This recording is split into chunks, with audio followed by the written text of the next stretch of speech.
Alejandro estaba muy orgulloso del origen croata de sus ancestros.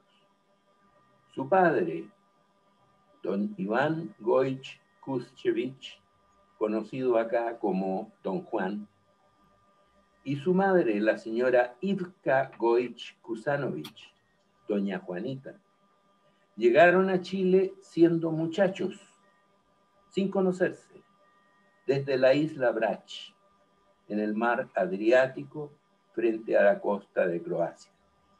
Se conocieron en Punta Arenas, se casaron y luego se trasladaron a Antofagasta, donde nacieron sus 3 hijos, Nevenka, Chedomil y Alexandar Simun, quien posteriormente castellanizó y abrevió su nombre a Alejandro.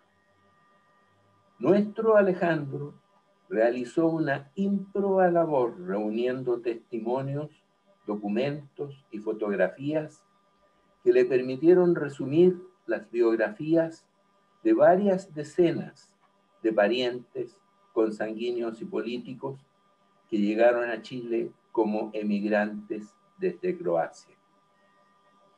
Ello le permitió imprimir un libro que tituló Del Adriático al sur del Pacífico, en cuya dedicatoria expresó la intención, cito, de rendir una suerte de tributo espiritual a los primeros emigrantes dálmatas, hombres y mujeres de acendrada fe religiosa, cuyos restos descansan hoy en tierra chilena en la paz del Señor. Con ellos se ha reunido ahora Alejandro Goić. Muchas gracias, Humberto. A continuación haremos entrega del Premio Academia Chilena de Medicina al doctor Ramón Corbalán, correspondiente al año pasado. El doctor Corbalán recibió este premio por acuerdo de una comisión especial que siempre se organiza para estos fines, y el doctor Quesada va a dar cuenta de los fundamentos que tuvieron para asignarle el premio al doctor Corbalán. Doctor Quesada. Gracias, presidente. Resumo los principales datos curriculares del doctor Ramón Corbalán Herreros.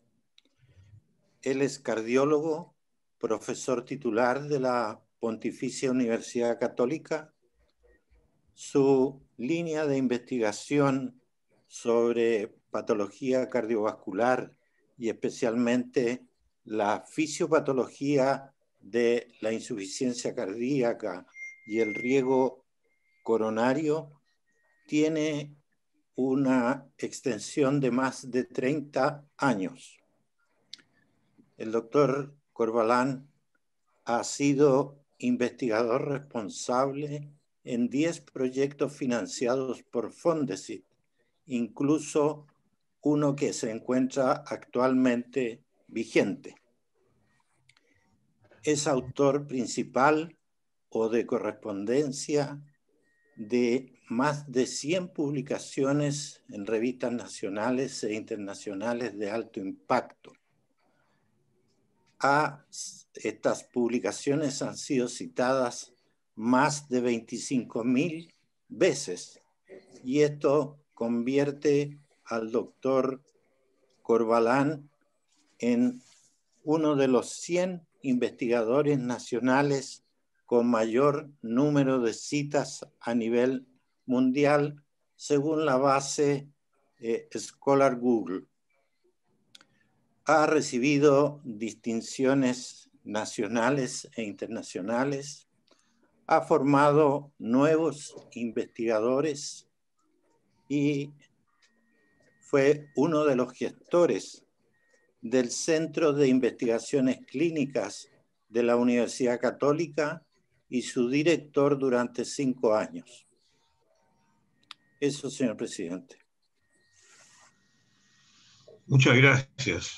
Doctor Corbalán, le ofrezco la palabra, cosa que usted nos cuente de su línea de trabajo. Bueno. Y lo felicitamos desde ya. Ya. Muchas gracias. Quiero dar gracias a a la Academia de Medicina y también a las autoridades de nuestra Escuela de Medicina y de nuestra división, que contribuyeron en buena parte a esta distinción. Es un privilegio entonces estar entre ustedes y le estaba dando muchas vueltas a qué decir, a qué presentar en una sesión como esta. Había pensado en tomar un caso clínico y desarrollarlo en base a eso hacia la enfermedad coronaria, la insuficiencia cardíaca, pero opté por tomar una línea que hicimos, que seguimos por mucho tiempo en nuestra división y en los inicios de mi carrera. Esta le he puesto como título Activación neurohumoral en la insuficiencia cardíaca y en la cardiopatía isquémica. En la década del 70 y del 80 se hizo evidente que habían tres grandes patologías.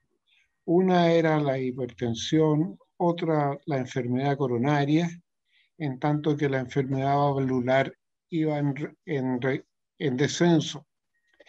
Y a consecuencia de estas tres patologías, el tema más prevalente empezó a ser la insuficiencia cardíaca, por cuanto se asociaba a una alta mortalidad.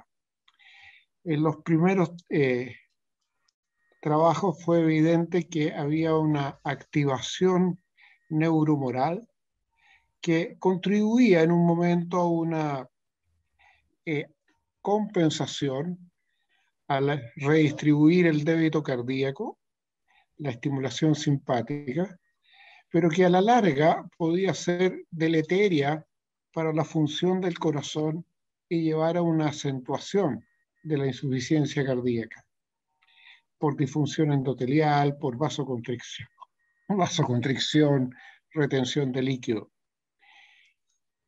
Se demostró que los niveles de catecolaminas plasmáticas se elevaban tanto en condiciones basales como en condiciones de esfuerzo físico en pacientes con insuficiencia cardíaca.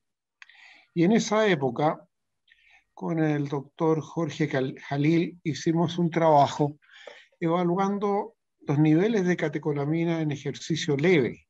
No tomamos el ejercicio máximo porque ahí se producía una gran dispersión, sino que los pacientes caminaban por 6 minutos con un protocolo suave de insuficiencia, para insuficiencia cardíaca, y medimos los niveles de catecolaminas en las condiciones basales, que están en verde, y a los 6 minutos de ejercicio en azul.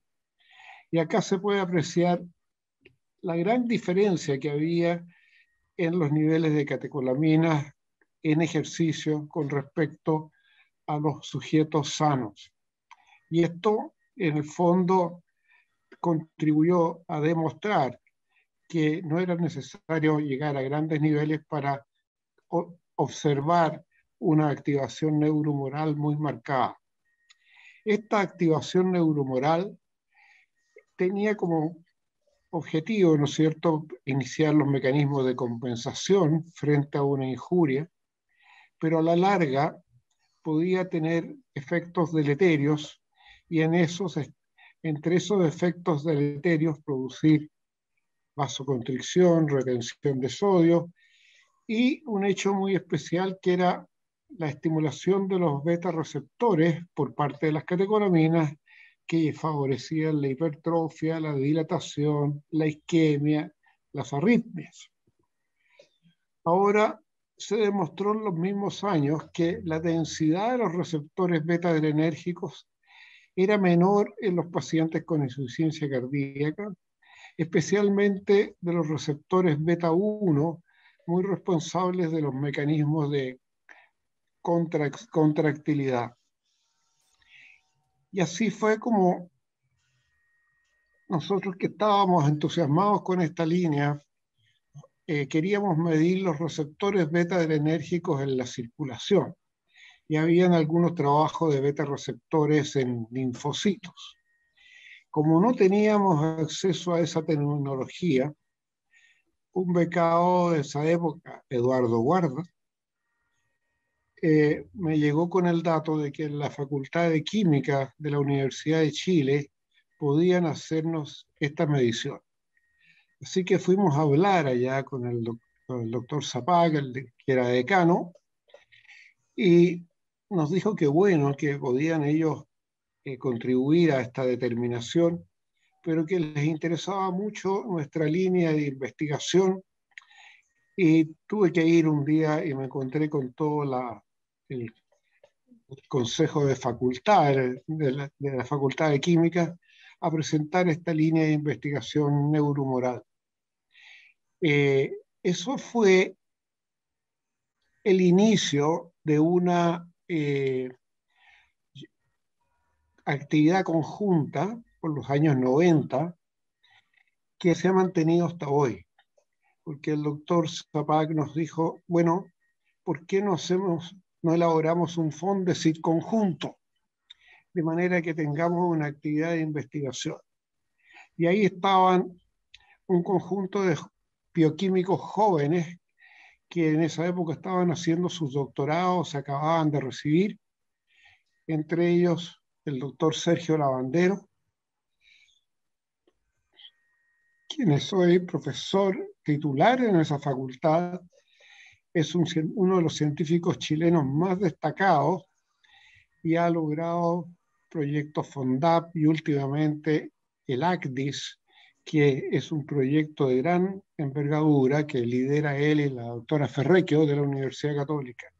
Se produjo esta conjunción de intereses que partió en esos años y que se ha mantenido hasta hoy con una cadena de nuevos investigadores, entre los que han estado Jorge Jalil, Pablo Castro, Eduardo Guarda y varios otros de nuestro grupo, Iván Godoy, y Sergio Lavandero encabezando el tema de los bioquímicos.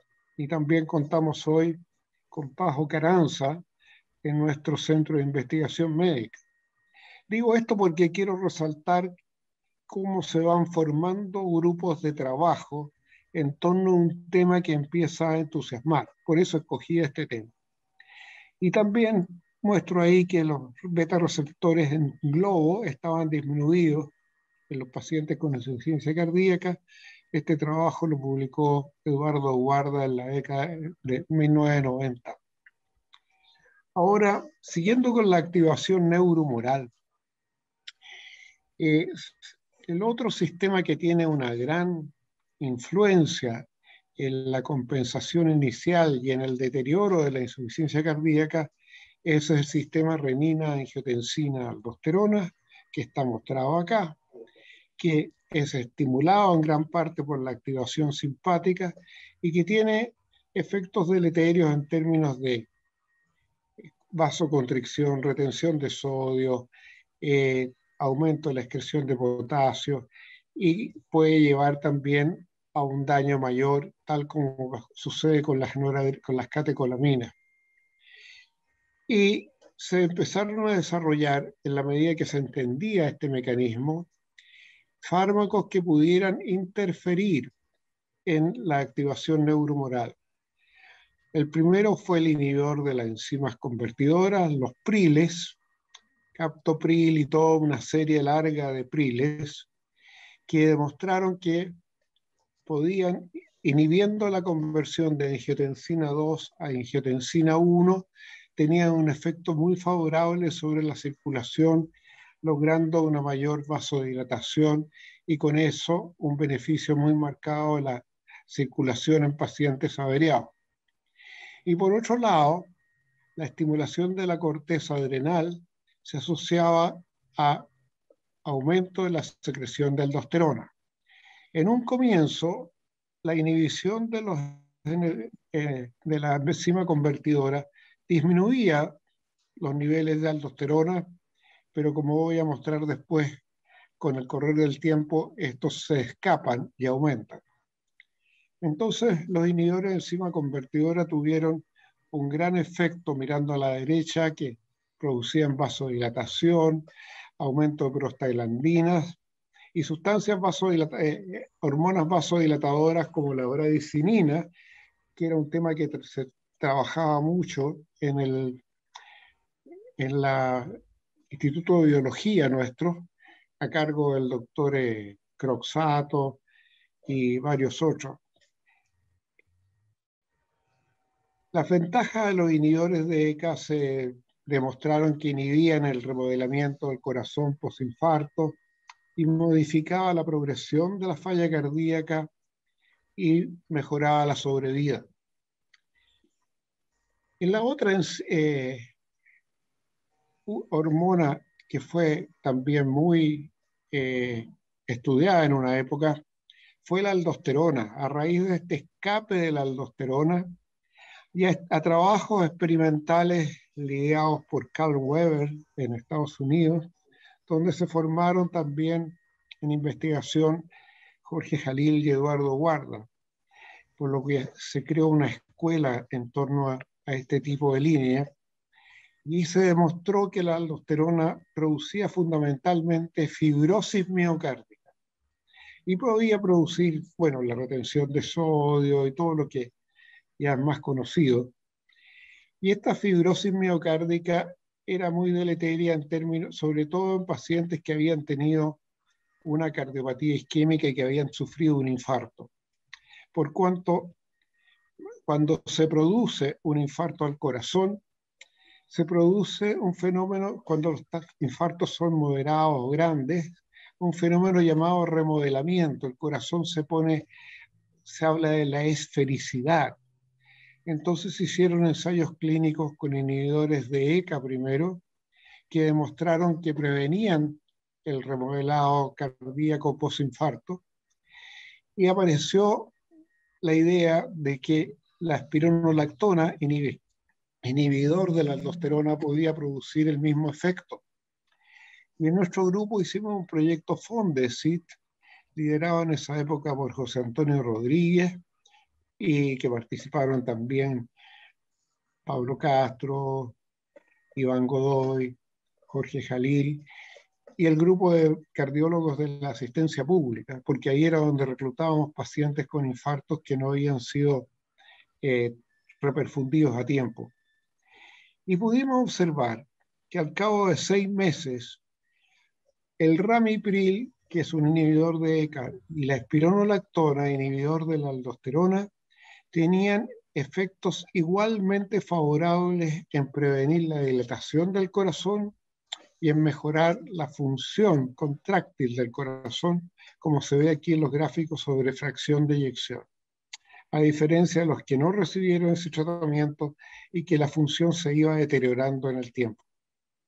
Este trabajo fue pionero en este tema y de alguna manera estimuló estudios más grandes, como el estudio de FESUS, con un nuevo inhibidor de aldosterona de eplerenona, pero fue un estudio multicéntrico en el cual también participamos y que se demostró también un efecto favorable sobre el remodelado cardíaco.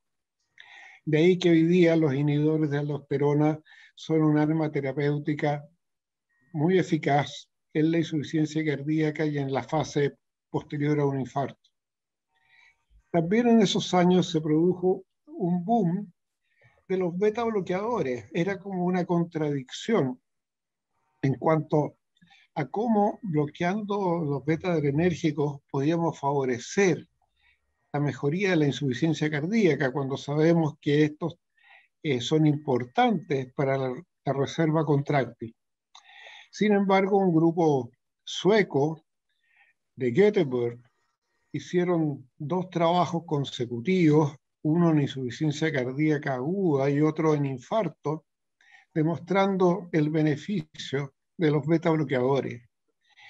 Y me tocó interactuar con uno de estos investigadores en un mini sabático que hice en San Francisco y en el Moffitt, Carl Swedberg, a quien acompañaba a dar algunas de sus charlas, y me entusiasmó mucho por el tema de los beta bloqueadores. Cuando llegué acá había mucha reticencia en nuestro medio al empleo de este tipo de fármacos. Pero después lo empezamos a utilizar. Y aquí fuimos aprendiendo a usar beta bloqueadores de tipo más cardioselectivos, distintos al propanolol y atenolol que teníamos en esos años.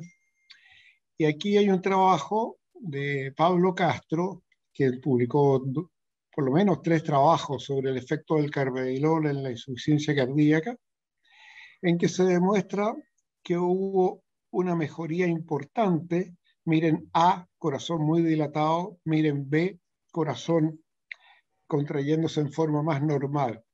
Esto se asociaba a una disminución del estrés oxidativo y curiosamente, contra todo lo que esperábamos, no disminuía ni inhibía la estimulación de las catecolaminas.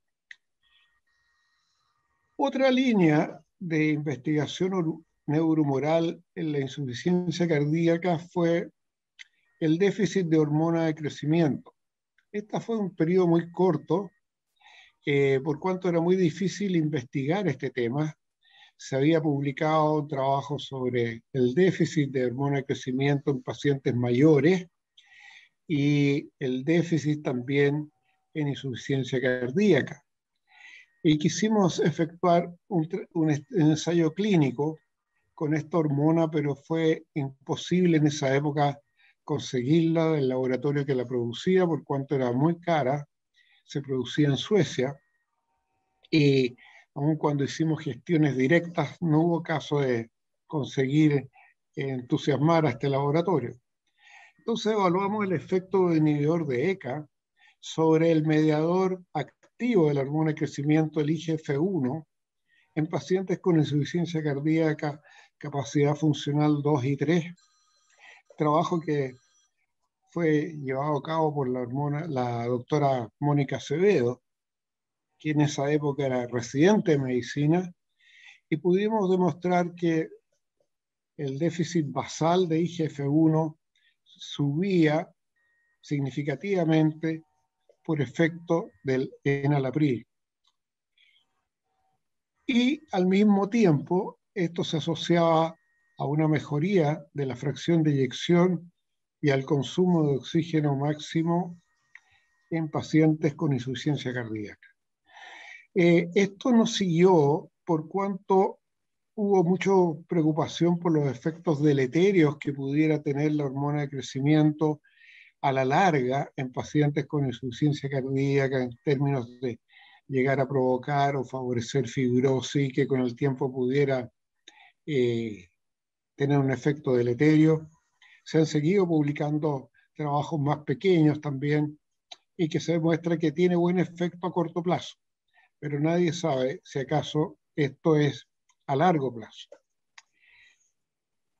Y para mostrarles los últimos avances de la activación neuromoral, se ha trabajado con un sistema en paralelo que en la época que creíamos que favoreciendo las bradicininas íbamos a favorecer la activación del péptido natriurético, se hicieron varios ensayos clínicos con distintos productos que fracasaron, hasta que se llegó a un inhibidor de las nelipresinas, el sacubitril, que se asoció a valsartán.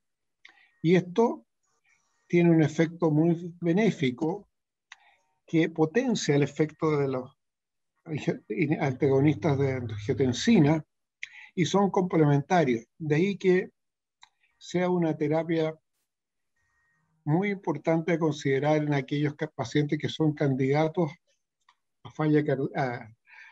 a uso de IECA o ARA2 y que tengan una presión arterial y una función renal preservada.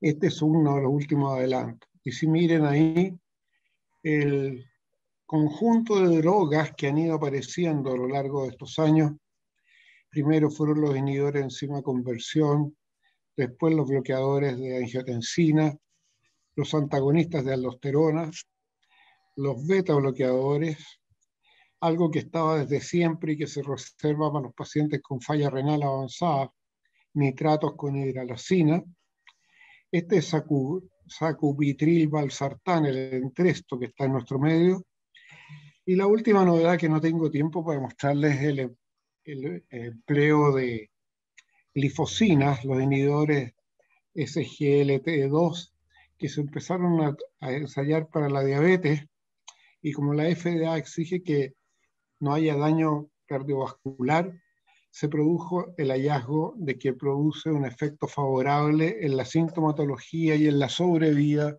de pacientes con insuficiencia cardíaca. Y en este sentido, los estudios EMPEROR y DAPA-HF con DAPA-glifosina, EMPA-glifosina y los últimos, la sotaglifosina, han demostrado un efecto benéfico, no solo por un efecto periférico en favorecer la diuresis, sino que también por mejorar la eficiencia del metabolismo miocárdico. No puedo abarcar todos estos temas porque es muy largo. Podría seguir, podría haberme referido al infarto, a la fibrilación auricular, el accidente cerebrovascular, pero opté por esta línea porque muestra cómo distintas residentes o becados jóvenes y bioquímicos pudieron interesarse por la investigación clínica y con el tiempo fueron desarrollando sus propios proyectos y se ha mantenido una interacción clínico básica con el grupo de la Facultad de Química de la Universidad de Chile. Y eso ha sido muy productivo en cuanto a ir abarcando cada vez temas más amplios de investigación.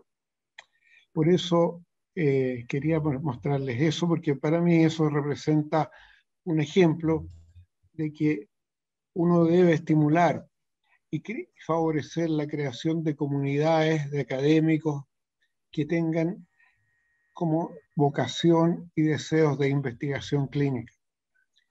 Quisiera terminar por un tema que mencionó el doctor Quesada, que tiene que ver con estos centros de investigaciones clínicas. En Chile hemos tenido oportunidades de participar en muchísimos estudios multicéntricos de investigación en que se han probado distintas terapias nuevas para las patologías, para la insuficiencia cardíaca, para la enfermedad coronaria, para bajar el colesterol, para mejorar la evolución posinfarto, etcétera, etcétera. Y a mí tuve la suerte de ser coordinador nacional de una gran cantidad de estudios como están mostrados ahí y participar en otros que también han sido muy relevantes, como los de nuevos anticoagulantes en FA y también en enfermedad aterosclerótica. Y destaco también los registros.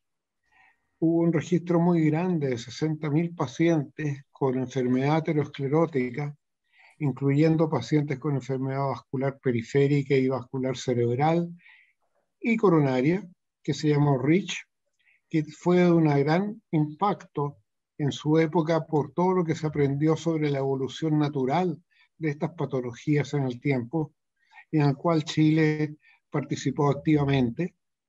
Otro fue el grupo GEMI, que formamos en la Sociedad de Cardiología, para evaluar cómo funcionaba el manejo del infarto del miocardio en nuestro país, que al inicio de la década del 90 era un desastre, y cómo lo que hicimos ahí con datos que fuimos obteniendo de la farmacoepidemiología, pudimos contribuir a cambiar la estrategia a través de actividades docentes y que a la larga el infarto fuera incorporado al protocolo AUGE.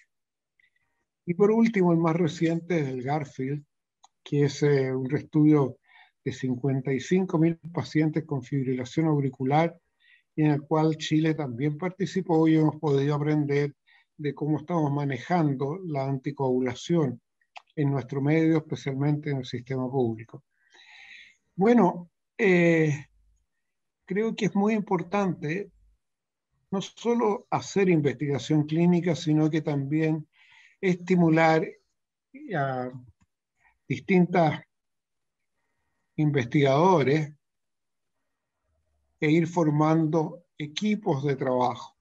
Es difícil porque hoy día hay tanto deseo, es tan apabullante los progresos en la tecnología, tanto el deseo de gente joven de alcanzar una situación económica estable, todo lo cual exige grandes sacrificios, que dejar tiempo para la investigación clínica es cada vez más difícil. Pero se puede y hay que tener suerte también en escoger a aquellas personas que tengan vocación, interés, curiosidad. Y eso creo que ha sido lo más relevante que he ido aprendiendo en estos años. Así que, perdonen que a lo mejor me extendí de los 10 minutos, pero uno se entusiasma y le va poniendo. Así que muchas gracias una vez más por esta distinción. Muchas gracias, doctor Corbalán. Muy impresionante su trayectoria.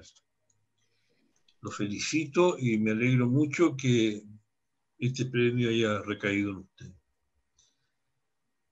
Este premio consiste en un diploma que se lo entregaremos cuando tengamos recuperada nuestra sede y en una pequeña suma de dinero que me imagino que ya se la habrán entregado. Muchas gracias. Es un honor y un privilegio, sobre todo que habiendo hoy día tantos investigadores destacados, muchos de ellos los he divisado en la audiencia y que han tenido una trayectoria particularmente brillante en este tema. Muy agradecido. Por lo menos en esta época podemos hablar sin mascarilla, así que busquémosle las ventajas a estas conversaciones por Zoom. A esta distancia. Doctor Iturriaga. Gracias. Quiero agradecer al doctor Corbalán por su linda presentación y quiero felicitarlo al recordar el currículum de él por todas las cosas que ha hecho por la investigación clínica y por la docencia.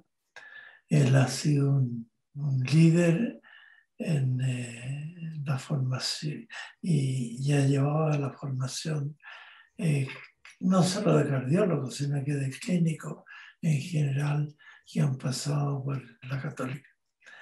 Y viendo todo esto y revisando la lista de los miembros de esta academia, creo que el doctor Corbalán merece que sea rápidamente considerado por el comité de postulación para formar parte de este grupo. Eso nomás. Muchas gracias. Tengo que entregarle la palabra al doctor Fernando Novoa, que lo tenemos pendiente hace rato, que nos va a hablar sobre su experiencia en Comité de Ética del Colegio Médico de Chile. Doctor Novoa. Gracias, doctor Almas. En primer lugar, quiero agradecer a la Academia la posibilidad que me ha dado para compartir algunas reflexiones con ustedes sobre lo que ha sido 10 años, más de 10 años de mi participación en un tribunal de ética médica. Decir que antes de proponer este tema, yo me hice un par de preguntas que me parecen relevantes comentar. La primera, ¿resulta correcto hablar sobre este tema o es algo que debe permanecer oculto? Y la segunda, ¿resulta eso un deber hablar sobre esto? Concluimos que es una materia sobre la cual resulta muy necesario reflexionar y además es un deber para nosotros de considerar. Las razones son varias. Además de reconocer la existencia de peligros exteriores que amenazan a la profesión, como es el imperio de un libre mercado extremo en que todo es transable y la crisis de valores existente en la sociedad, también hay que mirar lo que ocurre al interior de ella, sin que se nos nuble la vista, y actuar en consecuencia. Esto porque el tribunal aborda una realidad de la medicina de importancia incuestionable, que es poco conocida y que hay que transparentar. Y en segundo lugar es una materia que debe ser tomada en cuenta en los programas de capacitación continua de los médicos y también en la formación de los futuros profesionales con fines de aprendizaje y de prevención. Además, destacar que es justo que las faltas a la ética en la atención de un paciente por parte del médico deben ser sancionadas y no deben quedar ocultas. Esto debe quedar consignado y ser conocido en el ámbito de lo que son las decisiones del tribunal, incluso para poder hacer un seguimiento de la conducta del profesional, dado el alto grado de recurrencia que presentan algunas de estas conductas. También en el caso del médico, como resultado del proceso que concluye que es inocente, esto debe ser claramente dejar consignado a través de la resolución del tribunal. Partir haciendo ver y en forma muy destacada que los médicos que se hacen acreedores a una sanción son una inmensa minoría del conjunto de los médicos. De un universo de 2.292 médicos colegiados en la región de Valparaíso, el tribunal recibe un promedio de 13 denuncias al año. La generalidad de los médicos son personas íntegras y honestas y que se esmeran en el cuidado de sus pacientes. Pero esta minoría que comete faltas éticas significa un daño grave para los pacientes y además un desprestigio para la profesión. Para darles una idea lo más concreta posible y no solo teórica sobre en qué consiste el trabajo del tribunal, en particular para los que no han participado de esta organización del colegio, relatar en qué consistió la reunión de abril recién pasado, que fue la última para mí, ya que el año anterior había expuesto mi renuncia por haber cumplido un largo periodo en el cargo y correspondía a la integración de otros colegas al tribunal, cosa que debe ocurrir este mes de mayo. Antes de la situación actual de pandemia, la reunión era una reunión presencial que se realizaba en una sala de la sede del Colegio Médico Valparaíso, dispuesta para estos efectos, en que 7 colegas, en calidad de jueces, todos con más de 30 años de ejercicio profesional, y la abogada del tribunal, que al mismo tiempo cumple funciones de secretaria, se reúnen para atender las denuncias recibidas ese mes. La reunión de abril fue por vía telemática. ¿En qué consistió? El primer tema de esta reunión del mes pasado fue una denuncia de una mujer de 32 años con hipoacusia, en que denuncia que al consultar al otorrino para hacer ajustes al audífono, el médico inicia la atención solicitando se quite toda su ropa, quedando solo en ropa interior, en situación que no había nadie más en la consulta. La observa algunos minutos y ella dice sentirse muy molesta en esa situación. El médico le solicita vuelva a vestirse y le da las indicaciones para el audífono. Ella hizo ver al tribunal que no entendía la necesidad de tener que vestirse y consideraba que esto fue una vulneración a su dignidad. El siguiente caso de esta reunión de abril fue la denuncia de una pediatra contra el trabajo de otra colega, ya que consideraba inaceptable el tratamiento para la obesidad de un niño por el que la madre pagó 970.000 pesos por un tratamiento parenteral en que la colega le inyectaba regularmente vitaminas y minerales al niño y que esta pediatra consideraba que ese tratamiento no era justificado. La otra denuncia acude la jefa de un CESFAM en que hacía ver que un colega vendía licencias médicas coludido con un paramédico, por la que cobraba 20.000 pesos por cada licencia de 7 días y 35.000 pesos por cada una de 14 días. Esos son los temas rutinarios que atendemos en el tribunal. Pero en la reunión de abril, por lo avanzado de la hora, no alcanzamos a ver una denuncia y que se aparta de lo más frecuente. Un médico hizo una denuncia al tribunal contra 2 colegas de la región que habían sido sorprendidos en una fiesta clandestina en situación de cuarentena y estimaba que esa conducta debía ser sancionada por el Tribunal de Ética Médica, además de la sanción de la justicia ordinaria. Menciono esto como introducción porque eso es más o menos lo que hacemos en las reuniones del tribunal. Al tribunal llegan casos con temas diversos, desde quejas por malos tratos, operaciones quirúrgicas mal realizadas, hasta la muerte de pacientes por presunta negligencia médica. Estas denuncias tienen como objetivo sancionar a médicos que quebrantan normas de conducta establecidas en el Código de Ética Profesional o declararlos inocentes cuando esto corresponde. Como un paréntesis en esta presentación que hago para completar todo el contexto del trabajo del tribunal, que en lo personal, decir que estas reuniones tienen gran impacto emocional para mí. Escuchar estos testimonios no es como escuchar otro tipo de temas, como lo hemos escuchado hoy día del doctor Corbalán en investigación. Escuchar estos temas es realmente un tema que impacta. Brevemente recordar algunas generalidades sobre la estructura del Tribunal de Ética Médica. ¿Qué lugar ocupa estos tribunales en la estructura del Colegio Médico?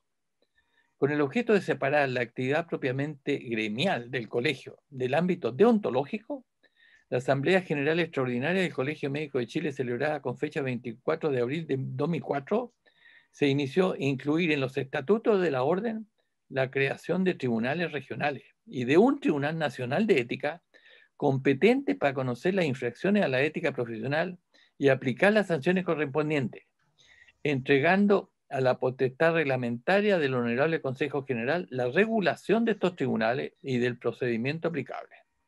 Esto persigue dos objetivos. Primero, separar la actividad netamente gremial de la actividad ética y además dar celeridad a los procesos. Para lograr el primer objetivo se establece una serie de inhabilidades con el objeto de garantizar la debida independencia de estos tribunales, garantizando además la inamovilidad de sus miembros. El segundo de los objetivos señalados se logra mediante un procedimiento sencillo, flexible y expedito que garantiza, obviamente, el debido proceso. Los tribunales de ética están conformados por un grupo de médicos que en calidad de expertos sancionan conductas incompatibles con el correcto ejercicio de la profesión. Tienen la característica que estos expertos son los propios médicos, quienes evalúan la denuncia del colega. Solo los médicos, sus colegas, podrán saber a ciencia cierta cómo juzgar la atención del paciente si fue apropiada de acuerdo al ex ante y considerando las circunstancias que ocurrieron los hechos. La importancia de estos cuerpos colegiados que son los tribunales de ética radica al menos en 4 razones. Primero, autorregulan la profesión al afirmar estándares éticos que deben ser seguidos por todos los profesionales. Segundo, la presión que ejercen estos tribunales en la conducta de los profesionales para que se abstengan de comportarse en forma indebida. Y tercero, esto repercute en la mejoría de la prestación de servicios a los pacientes. Y cuarto, en consecuencia, protegen el prestigio de la profesión. ¿Cómo son los procedimientos del tribunal? ¿Cómo trabajamos? Primero, recibimos los hechos, describir de manera precisa lo ocurrido, específicamente aquellos que generan inconformidad, molestia en el acto médico. Segundo, vemos la fecha de los hechos, porque esto tiene prescripción. No recibimos hechos con más de 1 año de atraso. Hay que indicar días, etc. En tercer lugar, precisar el lugar donde se cometieron los hechos. Esto fue en el hospital, fue en la consulta privada, en el consultorio. Después tenemos que identificar al médico, nombre completo, dónde su dirección. Y después viene una etapa muy compleja que es revisar las pruebas de los hechos. Anexar a la queja una prueba como mínimo del acto que generó la inconformidad. Poner la historia clínica, la factura, el recibo de pago, certificados o cualquier documento que permita verificar cómo fue la atención recibida. Y además aquí figura el perito médico. Muchas de las denuncias, nosotros lo que hacemos es pedir la ayuda de un perito, un especialista en la situación en que se produjo. Y es clave para demostrar en algunos casos si hubo mala práctica profesional. Y después de tener todos esos elementos, revisamos los hechos denunciados a la luz del articulado del Código de Ética. Y en esas circunstancias decimos culpable o inocente. O aplicar sanción cuando corresponde. Los tribunales de ética, ¿cuáles son las sanciones que podemos aplicar? Amonestación es la más leve. Censura, multa, suspensión de la calidad asociada por un periodo de 1 mes a 2 años, continuando el pago de las cuotas sociales. inhabilitación para desempeñar cargos gremiales y finalmente la más grave, expulsión del colegio médico. Esas son todas las sanciones que nosotros podemos aplicar. En relación a mi experiencia personal durante más de una década, como ir participando en el Tribunal de Valparaíso, cada año recibimos un promedio de 13 denuncias. Decir que prácticamente nunca la decisión sobre un caso es cuestión de un acto, sino que es el resultado habitualmente de un proceso que consiste en recabar información, comparendos, en que citamos a las dos partes y que se enfrenta el denunciante y el denunciado habitualmente todos con abogados. Además, solicitar la información del perito para analizar la conducta denunciada. O sea, es un proceso en cada caso que significa muchas veces algunos meses. ¿Cuáles son las principales causas de denuncia que recibimos? Mal resultado terapéutico. El resultado fue inferior a lo que el paciente esperaba. Decir que recibimos ocasionalmente conductas claramente fraudulentas. Nombrar un caso. Un colega pone en la zona precordial del niño un dispositivo que debía mantener por 24 horas y que posteriormente él conectaría a su computador y tendría información relevante. La hermana del niño le dice a su padre que dicho dispositivo es una pequeña linterna, algo certificada que ella también tenía, lo que finalmente el colega confirma frente al tribunal ante la evidencia presentada. Prescripción inapropiada. El perito informa que el antibiótico, el tratamiento recetado con malos resultados, no es lo que actualmente debe hacerse. Otras causas son fallas al cumplimiento del estándar de cuidado, mala relación entre colegas, es también una importante causa, ofensas de connotación sexual, tema importante, y varios aspectos considerados como conductas poco profesionales, tal como cobro abusivo de honorarios. Otro hecho interesante es que en algunos casos existe una clara tendencia a repetir conductas. Entre 276 reclamos dirigidos contra médicos en el Tribunal de Valparaíso, se encuentran 84 casos que se concentran solo en 35 profesionales. Un profesional acumula 6 denuncias contra él, en distintas épocas, 6 denuncias. Otro profesional dentro de este grupo registra 5 denuncias. Otro 4 denuncias. 5 profesionales han acumulado 3 denuncias sucesivas y 27 profesionales registran 2 denuncias. Esto demuestra que en algunos casos ser objeto de una demanda puede ser una situación de riesgo, porque puede ser denunciado en otras ocasiones. Esto justifica el resguardo y la conservación de las resoluciones del tribunal con el objeto de análisis especial en aquellos casos recurrentes. Como hemos visto, las causales de reclamo son variadas y creo que es adecuado comentar algunas de ellas. Es especialmente frecuente la denuncia por malos resultados, debido a la no restitución a una plena recuperación de la función después del tratamiento. Y esto por variadas condiciones. En particular, médicos en cirugía estética, el paciente quedó disconforme porque hicieron una lipectomía abdominal y el ombligo no quedó en la línea media. Entonces, otros casos, no conformidad a la reparación de la parte afectada después de la lesión traumática. Particularmente importante es la denuncia por no contar con el consentimiento para realizar algunos procedimientos. Un ejemplo, claro, fue el caso de un obstetra que hizo una tercera cesárea y encontró que el útero tenía muchas cicatrices, estaba muy dañado y decidió él ligar las trompas. La paciente se denunció de que ella no había dado consentimiento para eso. Y ocasionalmente también recibimos denuncia por una reintervención debido a que quedó una compresa en la operación anterior. Creo especialmente importante considerar las denuncias por acoso o conducta consideradas abusiva por parte de la paciente realizada por el médico tratante. Este tema se ha viralizado en la sociedad. En muchos contextos, cuando hay una relación de desbalance de poder entre dos personas, como es el caso de la relación del médico con su paciente, en que claramente hay un desbalance. Hacer ver este tema recientemente en el Departamento de Ética, donde también participo, recibimos una solicitud del Departamento de Género del Colegio Médico, en que se nos pedía la opinión para proponer que en el caso de médicos que son denunciados por acoso sexual, ellos no sean acreedores a defensa por parte de Falmed y que tengan que recurrir a abogados externos al colegio médico. Decir que esta solicitud tenía cierta relación con un hecho concreto con una colega que denunció a un médico por acoso y que fue defendida y declarada inocente porque faltaron pruebas. Además, decir que este es un tema de preocupación mundial actualmente en medicina y que debemos considerar entre nosotros para buscar acciones a seguir. En una publicación de JAMA de marzo pasado, se daban a conocer estadísticas alarmantes del acoso de connotación sexual que son víctimas doctoras dentro del ambiente académico y alumnas de medicina en el ambiente docente. Esta materia ha adquirido progresiva importancia a nivel del Tribunal de Ética e incluso el Departamento de Ética está proponiendo una modificación en el código para que estas conductas queden explícitamente tipificadas.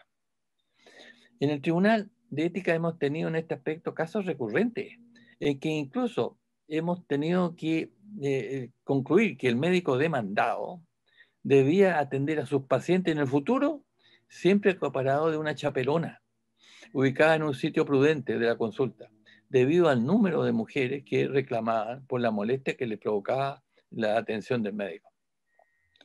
Para explicar a lo que me refiero, relatar un caso concreto. Un psiquiatra descubrió con su paciente en tratamiento por depresión que tenían un interés común por la música.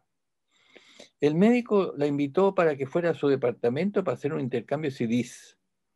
La paciente, ante la invitación, acude al departamento del psiquiatra para hacer el intercambio de discos y allí tuvieron relaciones sexuales, que fueron, según ella, consentidas. Sin embargo, ella posteriormente lo denuncia por considerar que fue una situación de abuso por parte de su médico y considerar que fue humillada. Algo semejante hemos recibido en el Tribunal de Ética denuncias de alumnas de medicina contra docentes por conductas inapropiadas que incluso salieron publicadas en la prensa. Este tipo de conductas hoy están ampliamente reconocidas en todo tipo de relaciones laborales y en que existe un desbalance de poder entre las personas. Una de las áreas que aparece repetidamente en la literatura médica especializada es el reclamo por ofensa de connotación sexual por parte del médico en la inmensa mayoría de los abusadores sexos masculinos. Es preocupante que en el código de ética nuestro no esté tipificado explícitamente las conductas asociadas a esta falta y que a pesar de que no aparecen como una causa muy frecuente, son un 4,4% de las denuncias nuestras acá en el tribunal, denuncias por acoso sexual. ¿Ah? Constituye un tipo de denuncia de difícil manejo, porque son situaciones que ocurren en un ámbito privado y existen falencias en el articulado del código para poder sancionar, reflejado por la baja tasa de sanciones en nuestro tribunal por este tipo de denuncias. No tenemos las pruebas. Esto contrasta con un estudio en Estados Unidos en que este tipo de ofensa también representa alrededor del 4% de las denuncias, pero de estas denuncias, 90% de los denunciados recibieron una sanción disciplinaria, generalmente severa. Esta materia requiere de especial atención desde la formación de los futuros profesionales. Desde este ámbito, es causa frecuente demanda por no considerar por parte del médico de los límites que debe haber en la relación con el enfermo. Por otra parte, nuestra profesión, además de la relación médico-paciente, que es una característica central del trabajo médico, también es necesario considerar relación docente-alumno, jefe subordinado, entre colegas o con otros profesionales. Todas estas relaciones son necesarias y pueden ser gratas y exitosas, pero también pueden generar conflicto con desenlace inesperado. Es inevitable que en el marco de la actividad clínica, la aparición de pensamientos o tendencias de diversa índole, atracción o rechazo en la relación del médico con su paciente. Por ello debemos estar conscientes de que debido a la existencia de las emociones, se está en riesgo de que la relación sea parte de lo que es útil y efectivo, y por lo tanto se debe estar atento a esa posibilidad para prevenir sus desviaciones. Es necesario también tener presente que existe una gradualidad de los límites en la relación del médico con su paciente. La relación del médico con su paciente es un proceso que evoluciona en el tiempo, como ocurre en toda relación entre personas. Por ese motivo se pueden distinguir distintos grados de aproximación que se pueden producir a medida que se repiten los encuentros. Para lograr el mayor beneficio y evitar equivocaciones, esta relación debe ser mantenida dentro de los límites estrictamente profesionales.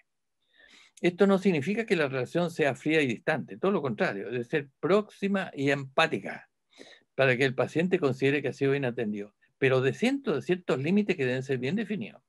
Este aspecto es importante porque permite reconocer en un determinado momento en la relación del médico con el paciente la existencia de una pendiente resbaladiza que hay que tomar en cuenta para actuar adecuadamente y en el momento oportuno. Esto debe formar parte del currículum de pregrado y también en la capacitación continua de posgrado, y que en la actualidad no existe. La mantención de los límites de la relación del médico con su paciente depende de ambos, del paciente y del médico, pero el resultado final, del modo como se establece la relación, es de entera responsabilidad del médico tratante. Él es un profesional en esta actividad y además recibe una remuneración por su servicio y por lo tanto debe tratar de que la relación se mantenga a un nivel de excelencia. En ningún caso se puede culpar al paciente cuando los límites son traspasados. Incluso está dentro del derecho del médico el dejar de ser el médico tratante en un determinado paciente cuando estime que estos límites resultan imposibles de ser mantenidos. Esto evidentemente requiere de una adecuada derivación a otro colega después de una apropiada comunicación con el enfermo. Como conclusión, decir, como he hecho ver, la enorme complejidad e importancia que tiene la labor del Tribunal de Ética Médica, que es un trabajo que ejercen algunos médicos a lo largo del país y que se aparta en lo que es propiamente un trabajo médico.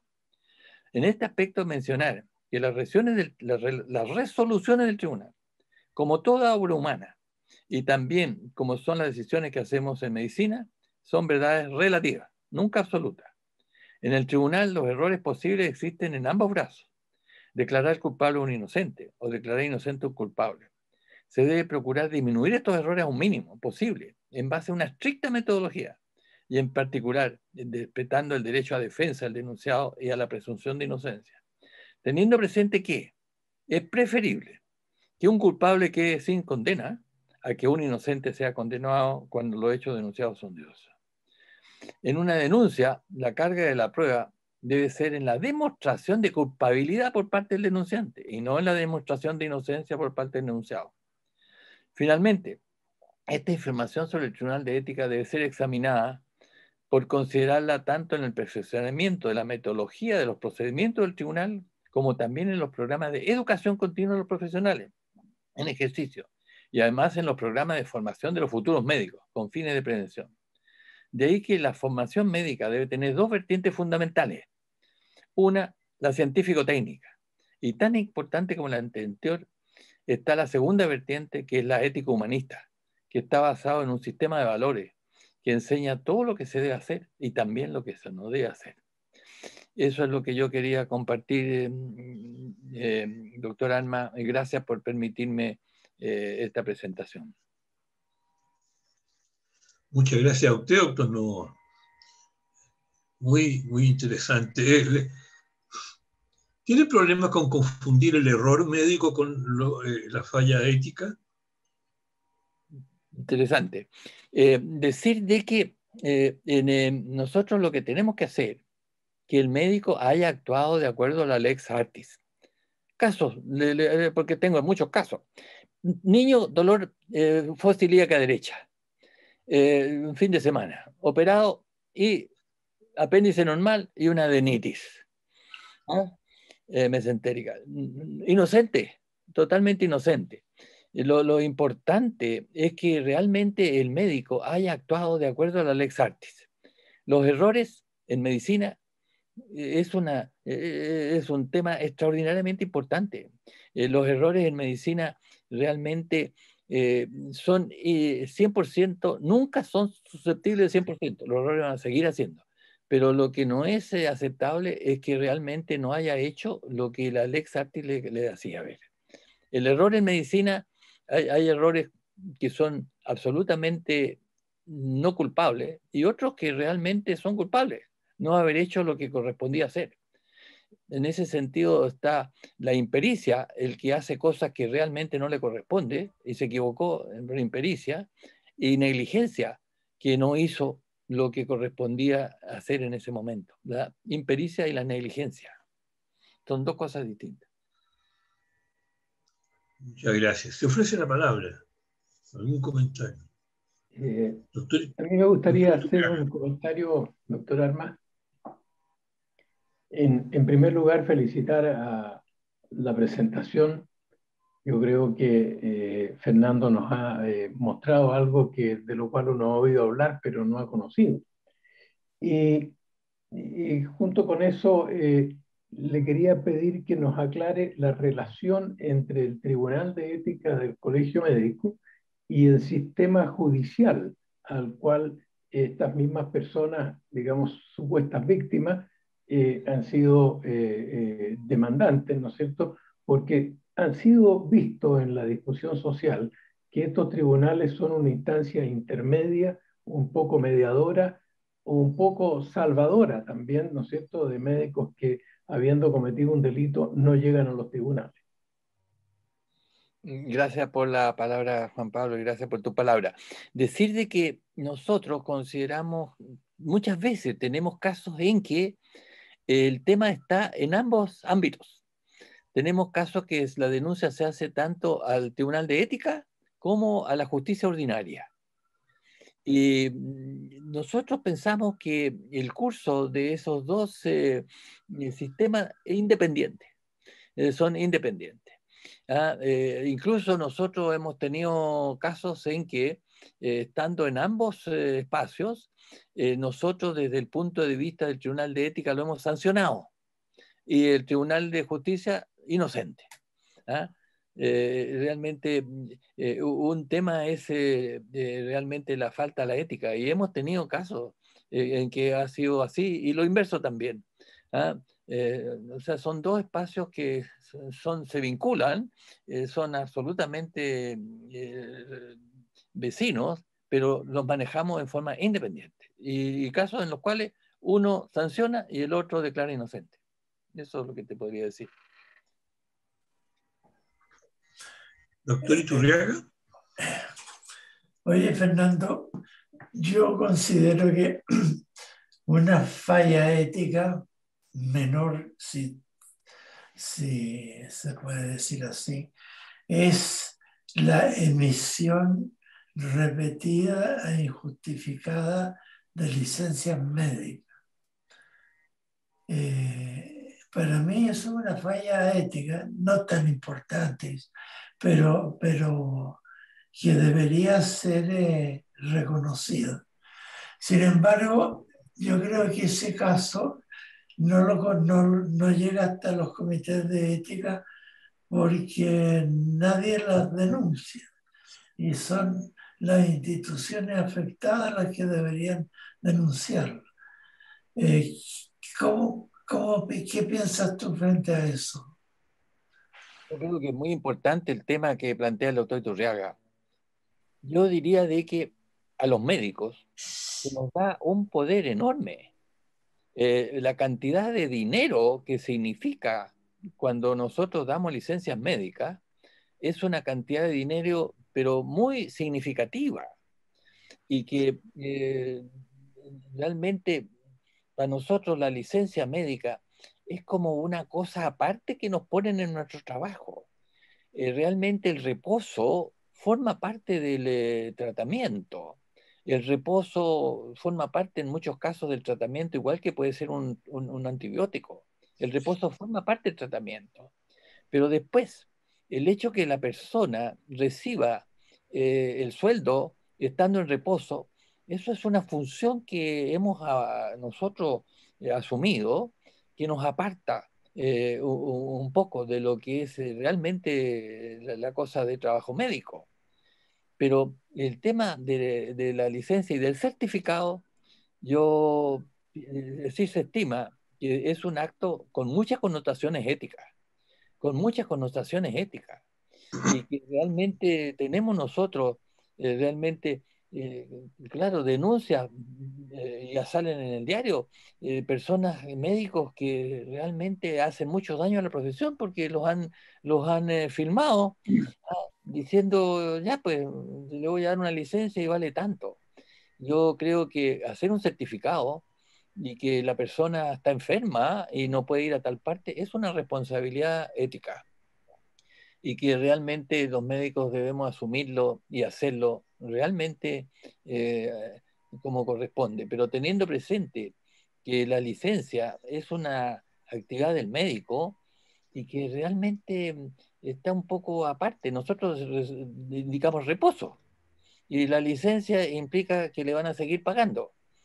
Pero eso hay que hacerlo con mucha responsabilidad porque es un dinero que se deja de usar en otra cosa. Así que yo creo que es un tema y que es una falta, como tú dices. Yo creo que lo que dice el doctor Iturriaga me parece muy importante, que haya una gradualidad en las faltas. Hay una gradualidad. Yo creo que la mayor parte de las cosas no son blanco-negro. La mayor parte de las cosas son grises. Son colores grises. Por lo tanto, uno tiene que realmente tener la prudencia para poder decidir. La mayor parte de todo son variantes de los grises. Blanco y negro son cosas, pero hemos tenido realmente una denuncia, nos mandaron una denuncia de un colega. El colega resulta que estaba con licencia en el hospital y emitía licencia en su oficina, en su consulta.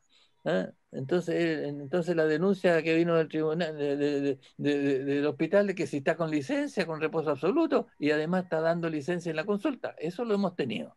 Eso éticamente no es aceptable. Pero las cosas, como dice muy bien el doctor Iturriaga, son grados.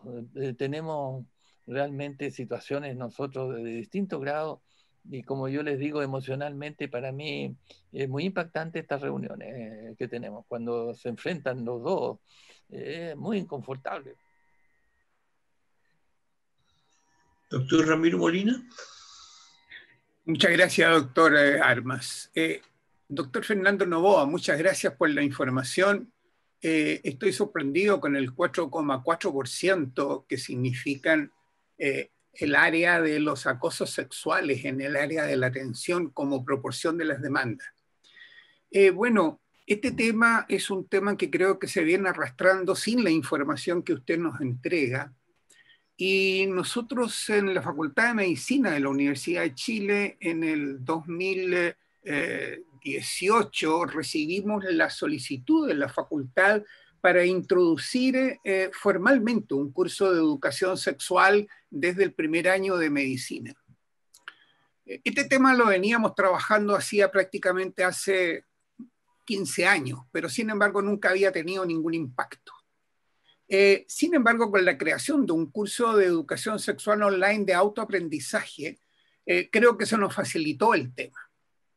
Bueno, hicimos el curso en los 2 primeros semestres del 2018, después en el 2019 volvimos a hacer los 2 cursos, y en el 2020 fue un boom, porque prácticamente el único curso de formación general que quedó, o de los pocos que quedaron con la pandemia, fue este, y por lo tanto de tener un promedio de 100 a 150 estudiantes por un curso de formación general, prácticamente llegamos a la cifra de 1000 estudiantes. Bueno, ¿a dónde voy con el tema?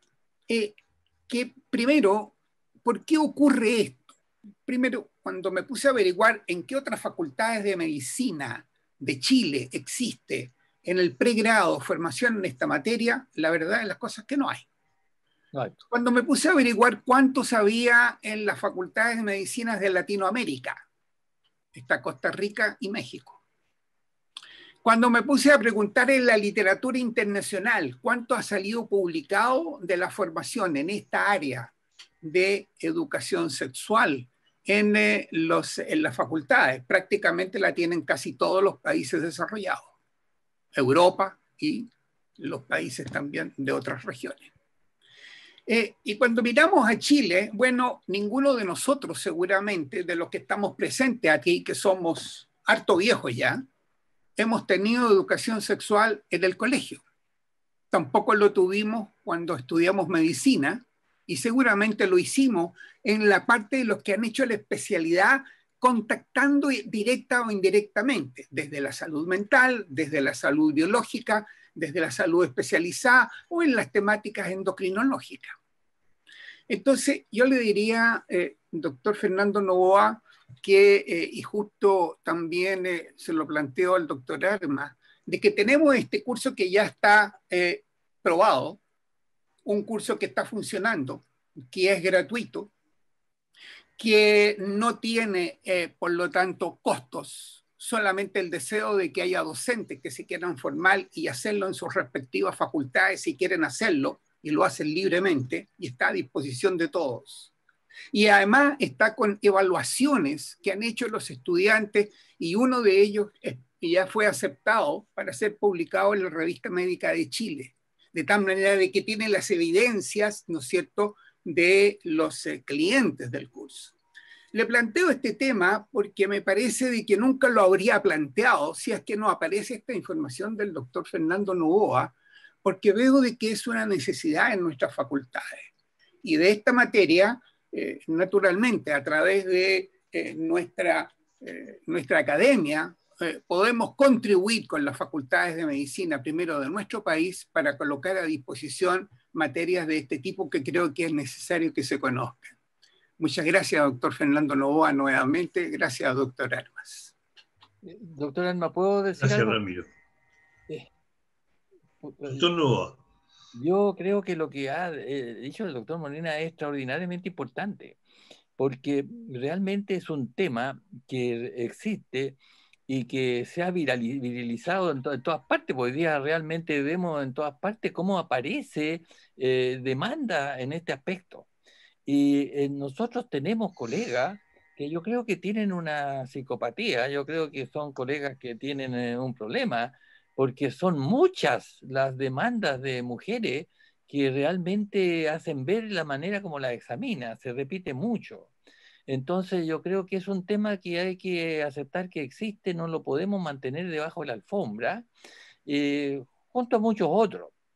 Yo creo que la mayor parte de los médicos, como yo dije, actúan en forma adecuada, pero hay algunos que realmente, y son recurrentes, tenemos realmente casos en los cuales son muchas las pacientes que realmente han protestado. Y hemos tenido que indicarle, usted no puede atender solo de aquí para adelante, tiene que atender con una chaperona.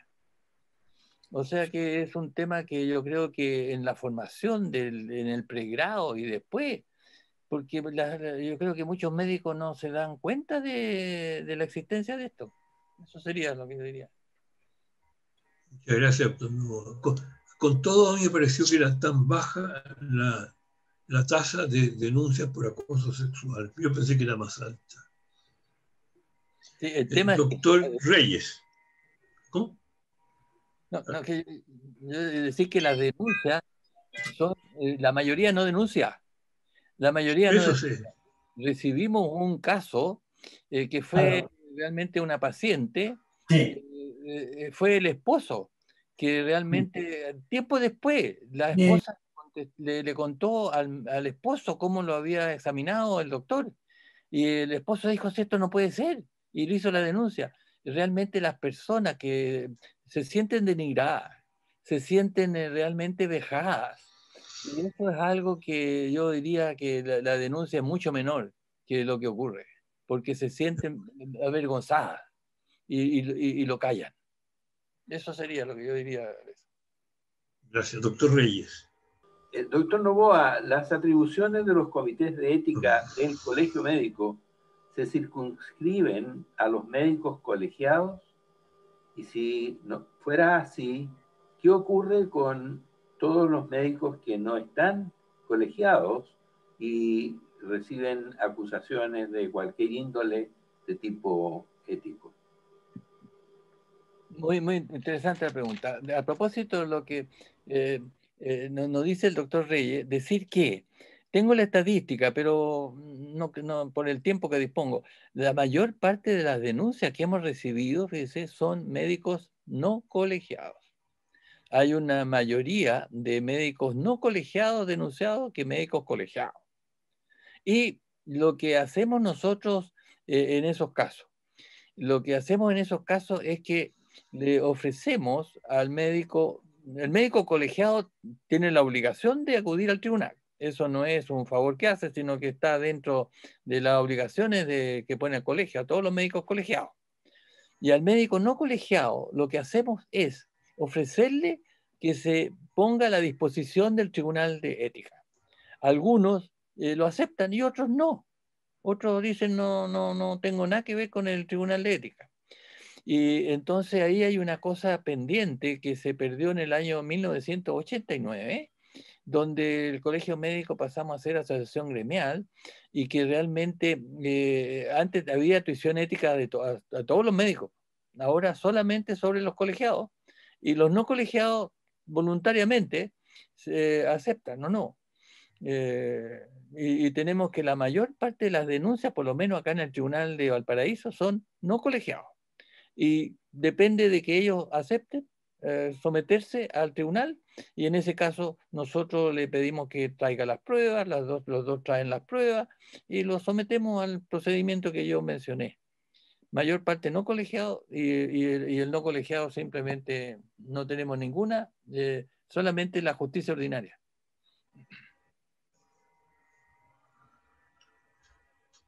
Doctor José Adolfo Rodríguez.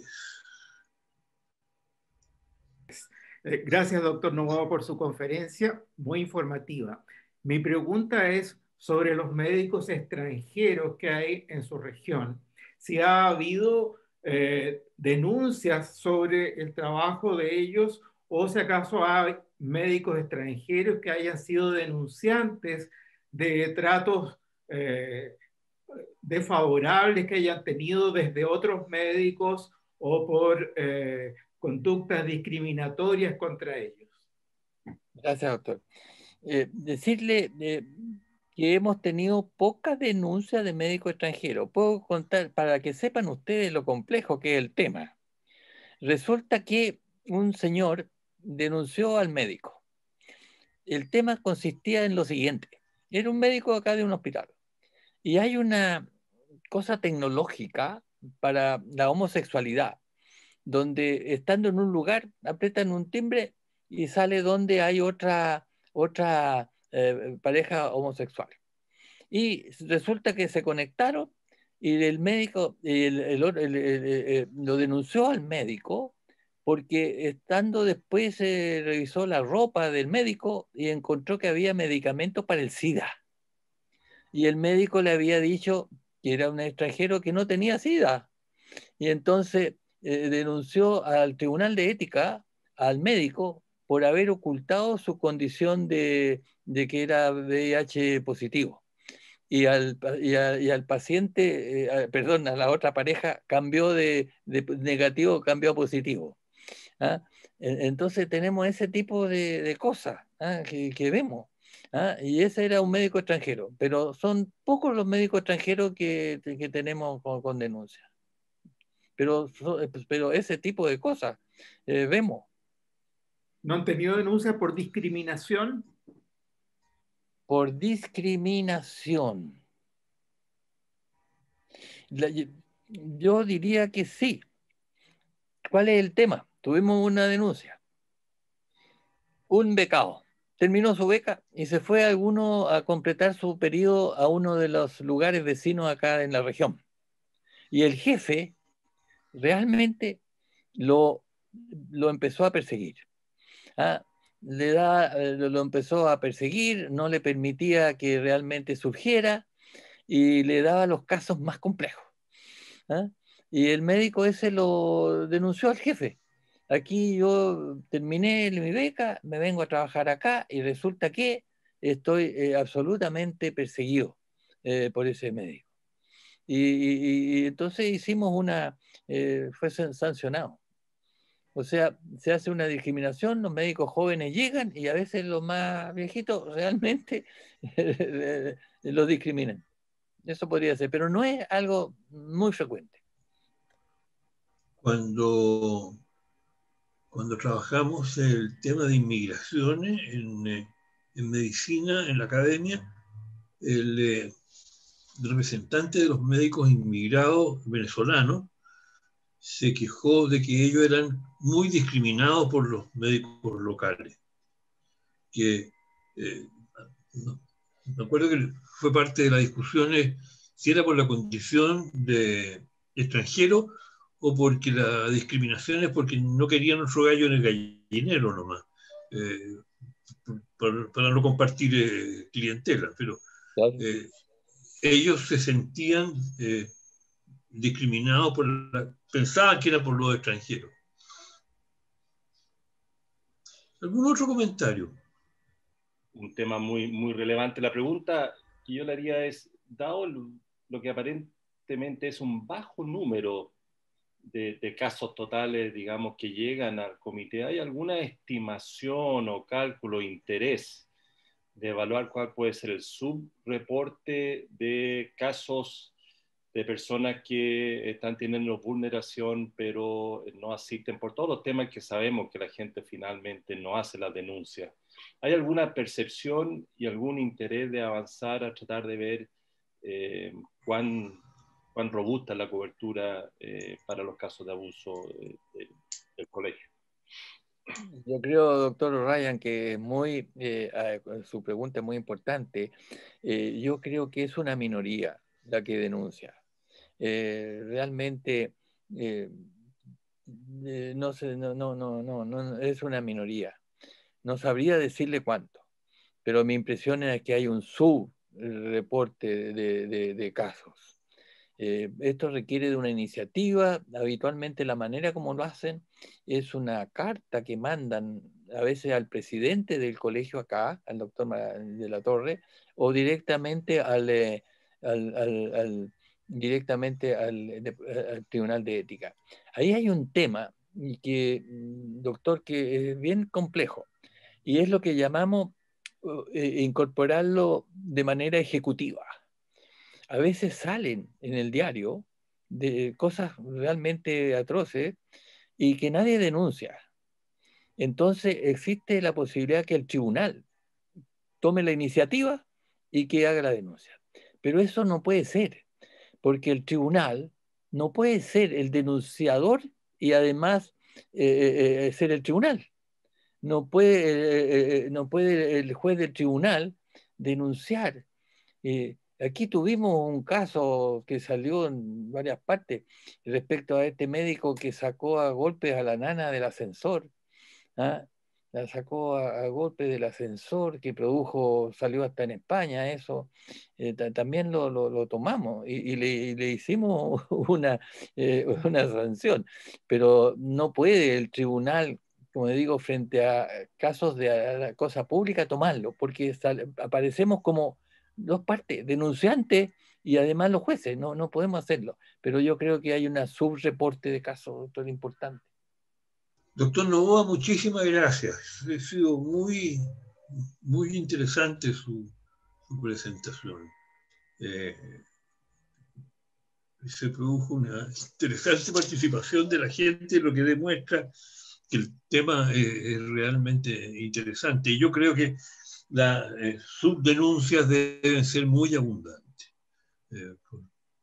Y que el Tribunal de Ética conoce una minoría de lo que está ocurriendo. Hay una información que me llegó durante esta sesión de parte del doctor Fernando Lolas, de que hoy día a las 8 de la noche en la radio de la Universidad de Chile se va a retransmitir una entrevista que se le hizo a Alejandro Goich hace algunos años. Por si quieren oírla, en la radio de la Universidad de Chile, 8 de la noche. Muchísimas gracias y hasta una nueva oportunidad.